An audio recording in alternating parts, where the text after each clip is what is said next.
30 টাকা কেজি মাছ বাবু ভেয়ে খাবে তো, জল দিয়ে বেশি করিস না। 8টা বাজে দেরি করিস না।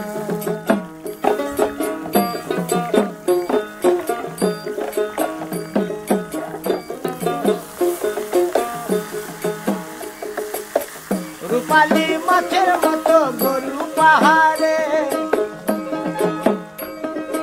কালো দিঘির কালো জলে রূপের বাহারে, রূপের বাহারে, রূপের বাহারে। রূপালী মাছের মতো